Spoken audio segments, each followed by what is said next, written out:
Hi, my name is Julianne, also known as Roadrunner, and I thru hiked the Appalachian Trail and the Pacific Crest Trail. Right now I'm on the Appalachian Trail, / Long Trail, and I just wanted to do a video for the future thru hikers, or the future attempting thru hikers.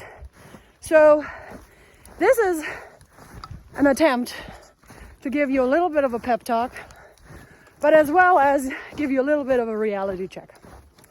So within the last week or so, it's come up that YouTubers do not give all the information to prepare other people. Well, okay, meaning they only show the good stuff. Okay, well, there are two thoughts to this. First of all, my apologies if I only show good things. I think y'all have seen that I've shown a bunch of crap. But anyway, so that's that. I did also want to say it's almost impossible to show all the bad things, because when you hike like really bad climbs and stuff like that, you can't really film them because you are in danger, girl. And so, I think a lot of times we don't even feel like taking the camera out when we feel miserable, because we don't want to show that. We don't want to be vulnerable. I have been vulnerable, and people called me like a pansy for being vulnerable. And so, as a YouTuber, you become less and less inclined to show some of these negative things. But here I am, a reality check. A thru hike is not easy. Nobody said it's ever gonna be easy. If you go into this hike thinking it's going to be just fun, you gotta stay home. It's not happening. A thru hike is hard. You hike every single day. And I know you know this. I know that you're going into this hike knowing this. And, we all hate mansplainers or womansplainers. But, I guess I have to say it, since people say YouTubers don't say the reality. It's hard. All the videos show 8 to 20 minutes of the highlights of the day. It's monotonous. Every day you do the same thing over and over. You get up, you have breakfast, you hike, you go to the bathroom, you have lunch, you hike, you go to the bathroom, you eat a snack, you get to camp, you put up the camp, you sleep. That's it. There are fun things in between, and you will experience them. And it's not really my job today to tell you all the fun things you're going to have. But I'd like to make this as realistic for you as possible. If you think it's gonna be fun every day, don't go out hiking. If you think every other hiker is gonna be nice to you, don't be going out there hiking. If you think you're gonna have perfect weather, the thru hike is not for you. If you think you are not gonna injure yourself, a thru hike is not for you. If you think you're gonna get things for free all the time, a thru hike is not for you. If you think, oh, well, I have just the money for half a hike, everything else is gonna fall into place, it might, but you need to be prepared. Make sure you have all the money to hike. If you don't, the thru hike's not for you, okay? I don't know how to make it more clear that a thru hike is not easy.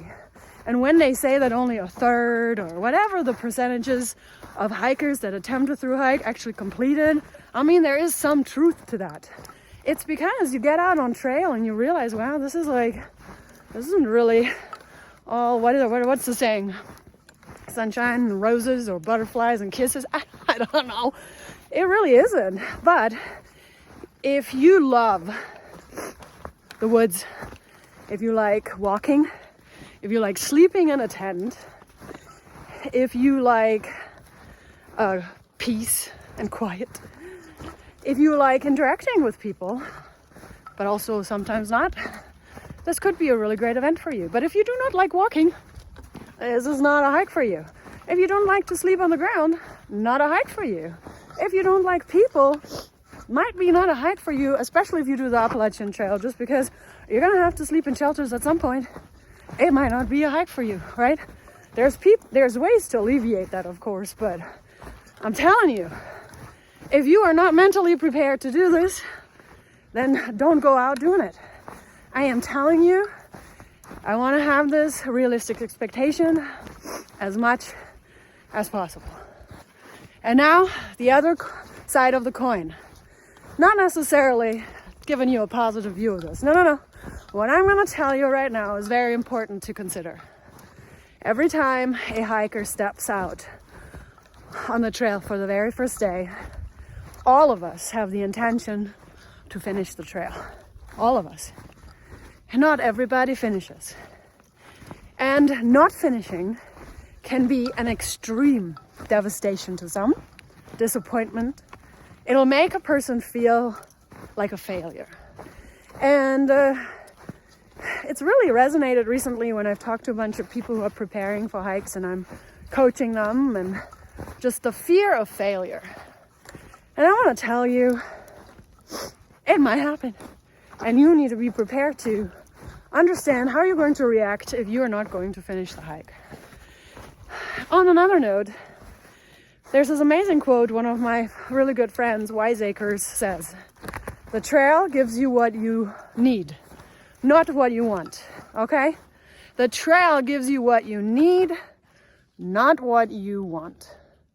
And if the trail decides that you need to have an injury, then that is what's meant to be.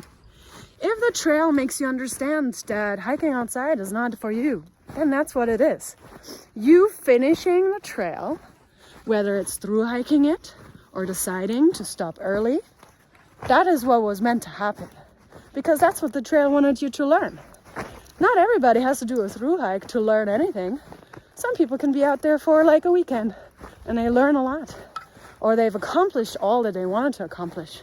So please, if you do not finish the trail for any particular reason, it was meant to be. If you got an injury, then hike again the next year, you know. If you feel like you were out of shape, get yourself in shape and hike the next year. I mean,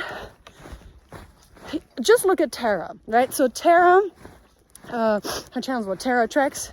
She is the one that just did the FKT for the Appalachian Trail. She beat all the numbers, all the men, all the southbound, all the northbound. She beat all the time. Okay, Tera.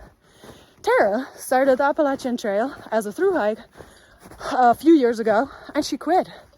Then she attempted it again, and she through hiked. And last year, she became the FKT of the Appalachian Trail. So quitting the first time, due to whatever reason there may or may not be, does not mean anything. It might just mean that that's what's supposed to happen, because that's what was supposed to happen for Tera. And that's all I gotta say about that. If you need any sort of like support, damn it. Oh, we're still recording. Great. See, I was supposed to drop that phone right now.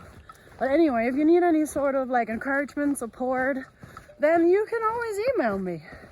You know, I do coaching sessions that are paid, but just a quick email, you can send me a quick email. I can respond. I might not respond immediately, but I will. So anywho, for all the through hiking people that are coming up attempting, or future through hikers, or people who are getting back on trail, it's gonna be great. It's gonna suck. And everything happens how it should. That's all. Future roadrunner here, and as I was thinking about what I said, I do want to remind everybody that we all need to have a sense of accountability for our own decisions and actions.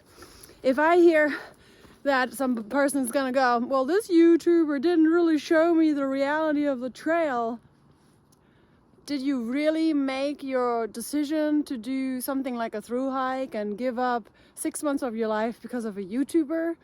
And if you take the decision to quit the trail, you know, it is important to take accountability for your own decisions and actions. And, you know, I want to, as a YouTuber, help show the reality of the trail, but also show the beauty of the trail.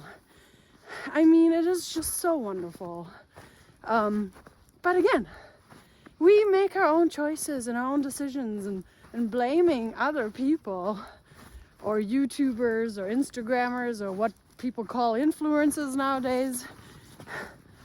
I mean, let's look at ourselves and base our decisions on what we can or cannot do.